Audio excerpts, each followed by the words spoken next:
오늘은 계시록 5장 개역성경 버전입니다. 내가 봄에 보좌에 앉으신 이의 오른손에 두루마리가 있으니 안팎으로 썼고 7인으로 봉하였더라. 또 봄에 힘있는 천사가 큰 음성으로 외치기를 누가 그 두루마리를 펴며 그 인을 떼기에 합당하냐 하나. 하늘 위에나 땅 위에나 땅 아래에 능히 그 두루마리를 펴거나 보거나 할 자가 없더라.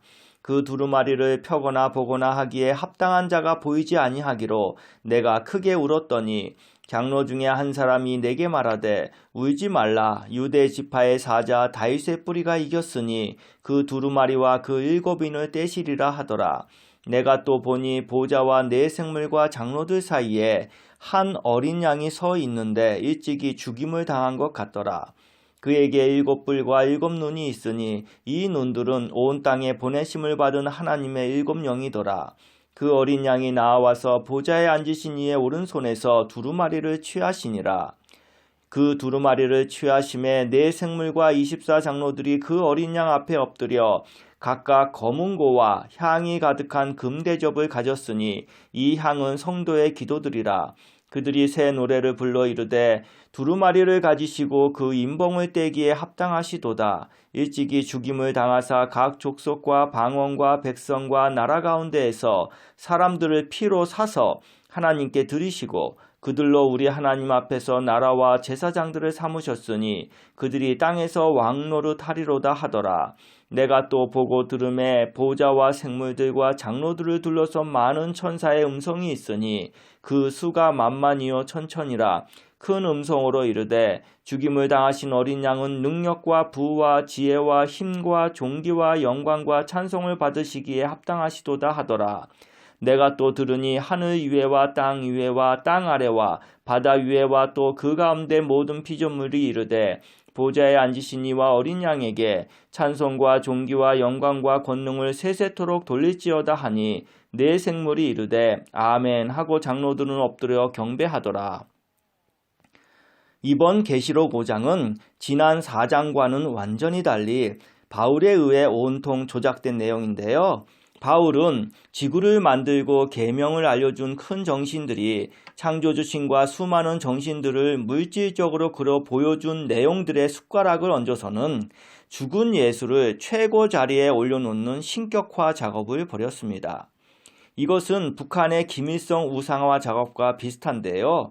북한이 김일성 우상화의 근거를 항일혁명 투쟁 과정에서 찾아내고는 날조된 신화와 수많은 상징물들로 김일성을 항일 영웅이자 위대한 혁명 수령으로 만든 것과 마찬가지로 바울 역시 예수 신격화의 토대를 십자가에서 피 흘리며 죽어간 예수의 죽음에서 찾아내고는 이것을 기본 재료로 십자가 보혈 대속이라는 거짓 프레임을 짜놓고는 십자가니 피니 속죄양이니 대속이니 하나님의 사랑이니 낮아짐이니 구원이니 예정이니 제사니 부활이니 승천이니 재림이니 하는 등의 유형 무형의 상징물들과 날조 신화를 만들어 예수 신격화 작업을 해버렸습니다. 그리고 조작한 계시록에서 바울은 이미 죽어 세상을 떠난 예수를 더 이상 예수라 안 부르고 구약시대 속죄 제사의 희생 제물로 바쳐지곤 했던 한 동물을 내세워 예수의 별칭을 삼고 있는데 그것이 바로 어린 양입니다. 즉 다 자란 양이 아닌 아직 덜 자라 순결하다고 여기는 어린 새끼 양 개념을 도입해서 예수는 만인류의 죄를 속죄하기 위해 세상에 내려온 하나님의 순결한 어린 양이 되어 대속의 죽임을 당했고 죽은 후에는 모든 천사들로부터 떠받들림 받는 신격 존재가 되었다라는 거짓 신화를 만들어 가는 곳마다 선전하게 되었던 거예요.